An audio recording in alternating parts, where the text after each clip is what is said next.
Hello नमस्कार दोस्तों, एक बार फिर स्वागत है आपका मेरे यूट्यूब चैनल पर। दोस्तों, एक बात हम सब ने सुनी है कि जो यदि कोई व्यक्ति प्राइवेट लैंड पर 12 साल से उससे अधिक उस पर कब्जा रखता है तो उसका मालिक बन जाता है। तो आज वीडियो में ये बात करेंगे, क्या कोई व्यक्ति यदि किसी प्रॉपर्टी पर 12 साल उससे अधिक कब्जा रखता है तो क्या उसका मालिक बन जाता है। और इसको आप जैसा जानते हैं एडवर्स पोजीशन बोलते हो। आज बात करेंगे एडवर्स पोजीशन होता क्या है और इसके बारे में कानूनी पहलू क्या है, और कोई व्यक्ति यदि किसी प्रॉपर्टी के रिगार्डिंग एडवर्स पोजीशन का क्लेम करता है तो उसको कैसे साबित कर सकता है, और क्या किसी कोर्ट में एडवर्स पोजीशन के रिगार्डिंग कोई घोषणात्मक दावा पेश किया जा सकता है, और आखिर में यदि कोई व्यक्ति एडवर्स पोजीशन के बारे में क्लेम करता है तो वो उसको किस प्रकार साबित कर सकता है। इससे पहले वीडियो शुरू करें आपको बता दें, यदि आप लीगल टॉपिक में इंटरेस्टेड हो हमारे चैनल को सब्सक्राइब कर लें, बेल आइकन जरूर प्रेस कर लें ताकि हमारे द्वारा बनाई गई कानून की बननी वीडियो की नोटिफिकेशन सबसे पहले आप तक पहुंच सके। दोस्तों, हिंदुस्तान में 1907 से एडवर्स पोजीशन का माना जाता है। उसमें ये कानूनी 3 सिद्धांतों पर लागू है। पहला सिद्धांत ये है कि किसी अचल प्रॉपर्टी के मालिक के बारे में ज़्यादा दिनों तक अवबोध नहीं होना चाहिए, जिसका पता होना चाहिए, और किसी ऐसे व्यक्ति को जो किसी अचल संपत्ति का रखरखाव करता है और उसको देखता है उसी को मालिक माना जाना चाहिए। और तीसरा ये है, यदि किसी व्यक्ति ने कोई प्रॉपर्टी खरीद कर उसको छोड़ दिया है या उसकी देख रेख नहीं कर रहा है तो उसके बारे में मान लिया जाना चाहिए कि उस व्यक्ति ने उस प्रॉपर्टी के दावे उसके ऊपर से अपना दावा छोड़ दिया है। तो दोस्तों, जो एडवर्स पोजीशन है, भारत में एडवर्स पोजीशन के बारे में जो सिद्धांत है वो 1907 में हुआ, और ये मेन मुख्यतः 3 बातों पर आधारित है। उसमें सबसे पहले बात यह है कि किसी अचल संपत्ति की जो उसका मालिक है उसके बारे में जो डाउट है वो ज़्यादा दिनों तक नहीं रहना चाहिए, और जो व्यक्ति किसी अचल संपत्ति की देख रेख कर रहा है और उसकी देखभाल करता हुआ है उसको उस संपत्ति का मालिक माना जाना चाहिए, बजाय उसके कि जिस व्यक्ति ने उस प्रॉपर्टी को खरीद कर छोड़ दिया हो। और इस प्रकार जो व्यक्ति लगातार उस प्रॉपर्टी की देख रेख किए हुए है और उसका लगातार उसके ऊपर कब्जा है, उसको इस प्रॉपर्टी का मालिक माना चाहिए, बजाय कि उसके कि जिस व्यक्ति ने उस प्रॉपर्टी को छोड़ दिया हो। और इस प्रकार जिस व्यक्ति ने उस प्रॉपर्टी को छोड़ दिया है उसके बारे में ये माना जाएगा कि उस व्यक्ति ने उस प्राइवेट लैंड या अचल संपत्ति पर अपना जो प्रभुत्व है, स्वामित्व है, वो त्याग दिया है। उसके लिए सबसे पहले ये ज़रूरी है कि वो लगातार किसी प्रॉपर्टी पर शांति से हो, लगातार हो और वो सर्वविदित हो। सबसे पहले ये है कि यदि किसी व्यक्ति का किसी प्रॉपर्टी पर कब्जा है तो वह अनडिस्प्यूटेड होना चाहिए और उसके मालिक को उसके बारे में जरूर पता होना चाहिए। यदि प्रॉपर्टी के मालिक को उसको कब्जे के बारे में नहीं पता है तो वो ये नहीं कह सकता उसकी प्रॉपर्टी के ऊपर एडवर्स पोजीशन है। इसके अलावा दोस्तों, जो कब्जा वो लगातार होना चाहिए, ऐसा नहीं कि उस व्यक्ति ने। तो इस प्रकार हम कह सकते हैं कि जो एडवर्स पोजीशन है वो शांति प्रिय, लगातार कंटिन्यूसली होना चाहिए और सब उसको सर्वविदित होना चाहिए। दोस्तों, कंटिन्यूस का मतलब ये है कि जो किसी प्रॉपर्टी कब्जा है वो लगातार 12 साल से होना चाहिए। उसमें ऐसा नहीं होना चाहिए कि उस व्यक्ति ने 3-4 साल उस पर कब्जा कर लिया हो और उसके बाद उस प्रॉपर्टी को दोबारा छुड़ा लिया गया हो और फिर से पहले वाले में उसने उस पर कब्जा कर लिया हो। तो जो कब्जा है वो लगातार रहना चाहिए और उसके असल मालिक को कब्जे के बारे में जरूर पता होना चाहिए। यदि प्रॉपर्टी का जो ओनर है उसको प्रॉपर्टी के ऊपर कब्जे के बारे में नहीं पता है तो भी एडवर्स पोजीशन को नहीं माना जाएगा, और जो उसका कब्जा है वो शांति प्रिय और सर्वविदित होना चाहिए और उसको कंटिन्यूसली उसके ऊपर रहना चाहिए। तो दोस्तों, इस प्रकार जो एडवर्स पोजीशन है उसके बारे में मतलब कानूनी रूप से उसके क्या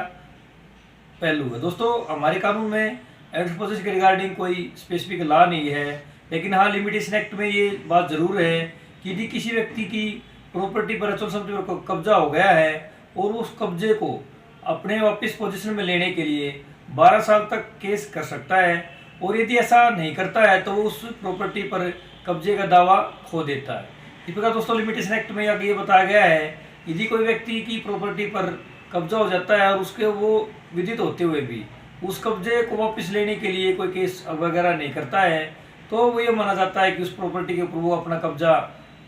उसने नहीं करना है और वो माना जाते हुए उन्हें कब्जा छोड़ दिया है। इस प्रकार हम कह सकते हैं कि जो कानूनी रूप से तो एडवर्स पोजीशन के बारे में कोई बात नहीं है, लेकिन लिमिटेशन एक्ट में ये बात ज़रूर है कि किसी प्रॉपर्टी पर कब्जा वापस लेने के लिए 12 साल का टाइम पीरियड है। तो दोस्तों, इस प्रकार जो आप तीसरी बात जो है कि क्या एडवर्स पोजीशन के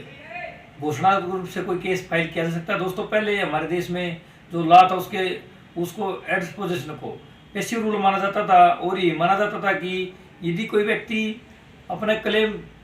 पोजीशन को क्लेम करने के लिए दावा करता है तो जिस व्यक्ति ने उस प्रॉपर्टी पर एडिस्पोजिशन किया हुआ है वो उसको डिफेंड करता था, और डिफेंस में ये बता सकता था कि उस व्यक्ति ने उस प्रॉपर्टी पर लगातार 12 साल से कब्जा किया हुआ है और उस आधार पर वो प्रॉपर्टी उसके कब्जे में आ गई और उसका मालिक बन गया है। लेकिन साल 2019 में और सुप्रीम कोर्ट ने ये कहा है कि हमारे कानून में ऐसी कोई बात नहीं है कि जिसमें ये ना कहा गया हो कि जिस व्यक्ति ने किसी प्रॉपर्टी पर 12 साल से ज़्यादा कब्जा किया हुआ है और उस प्रॉपर्टी के एडिस्पोजिशन में है तो वो भी उस एडिस्पोजिशन के आधार पर कोई कोर्ट केस फाइल नहीं कर सकता है। और 2019 के बाद स्थिति बदल गई है और अब ये हो गया है कि जो व्यक्ति किसी प्रॉपर्टी पर एडिस्पोजिशन में है वो भी कोर्ट में उसके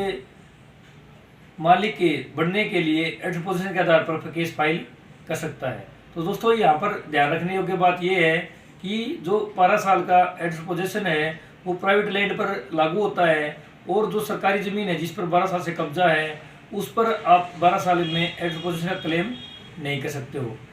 इसके अलावा दोस्तों हम बात करते हैं कि जो एडिस्पोजिशन है उसको यदि कोई व्यक्ति क्लेम करता है तो उसको किस प्रकार से साबित किया जा सकता है। दोस्तों कोर्ट में एडिस्पोजिशन के रिगार्डिंग जो व्यक्ति क्लेम करता है उसको सबसे पहले ये जरूर बताना चाहिए कि उस व्यक्ति ने किस तारीख को एडिस्पोजिशन क्लेम करने वाले व्यक्ति ने किस तारीख को उस प्रॉपर्टी पर कब्जा किया हुआ है, और उसके मालिक को जो प्रॉपर्टी का असल मालिक है उसको कब विदित हो गया था कि फला व्यक्ति ने उस प्रॉपर्टी के ऊपर कब्जा कर लिया हुआ है, और उसको विदित होते हुए भी उस व्यक्ति ने अपनी पोजीशन को लेने बारे कोई केस फाइल नहीं किया या उसने पोजीशन क्लेम नहीं किया है। तो सबसे पहले जो एडिस्पोजिशन व्यक्ति को क्लेम करता है उसको तारीख का पता होना चाहिए, उसको उसके असल नाम मालिक का पता होना चाहिए। इसके बाद जो केस फाइल करता है एडिस्पोजिशन की प्ली लेता है उसी को अपना केस प्रूव करना होता है, और वही उसको यही प्रूव करना पड़ेगा कि वो उस प्रॉपर्टी पर किस प्रकार 12 साल से काबिज है, और असल मालिक को इस बात का ज्ञान होते हुए भी उसने पोजीशन को रिकवर